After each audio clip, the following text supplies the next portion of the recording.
We had a gentleman who contacted us, I think in Brooklyn, and he had a whole house full of items. And one of the more interesting items, not necessarily the more valuable, but one of the more interesting items was a pair, and you again, you go to our YouTube, you'll be able to look at it, a pair of original Nike track and field shoes that were I guess they were, I have to check, I don't remember everything off the top of my head, but I'm guessing it was circa early 19, probably 80s or so. And they were given to this very prominent doctor as a gift. Look at these little spikes on the bottom here. Look at this. You could use these as weapons to protect, to really protect yourself. They're very, very pointy. They weigh nothing, these shoes. They probably weigh, my gosh, a couple ounces each. That's it. And it looks like they're about a size 10, 10 and a half. Can you read that? Carl Lewis. And underneath it, you see what it says? It says Olympic trial. And I didn't even couldn't read the Olympic trial. My friend, his name is Jeremy, he was here and he said, that's Olympic trial. So these are Carl Lewis's sneakers from his Olympic trial. I guess it was in the early 80s. He was one of the greatest athletes of all time. We're busy here this week. We were very busy, so I didn't have time to look everything up. But he was considered one of the best athletes in history.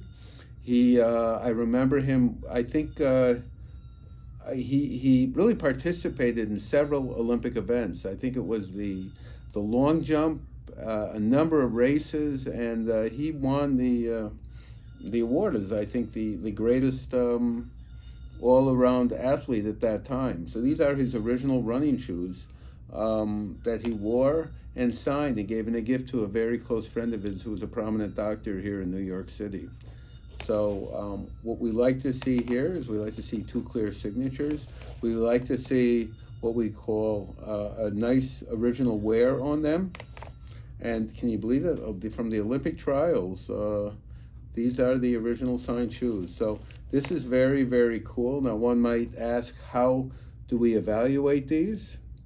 And we take basically, because that's what people want to know. They first want to know if their things are genuine in our opinion, and then an estimate of the valuation. So, these would fall into the category. First, we authenticate them. So we got the original shoes. The signatures appear to be correct.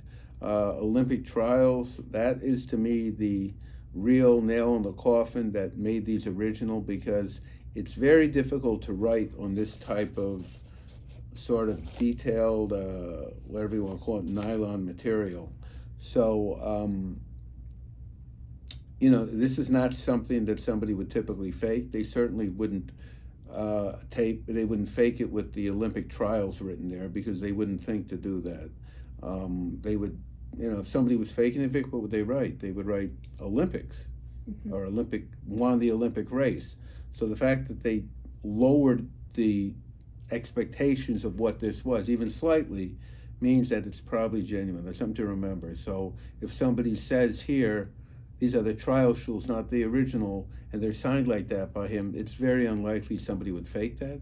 It's very unlikely somebody would fake his signature to the point where it's extremely difficult to read. So these are all points that I study and look at to help me determine whether they're also, somewhat used and worn. So again, if somebody wanted to fake this, they'd take a new pair of sneakers, they'd write his name clearly. They wouldn't write Olympic trials. These are all things. So everything is against what somebody would think of when they did this. So therefore, I think they're 110% genuine. Again, they're not terribly valuable, but they are really historic, interesting, signed by and used by one of the greatest athletes of the last 100 years. Some say in history, and really something very, very cool.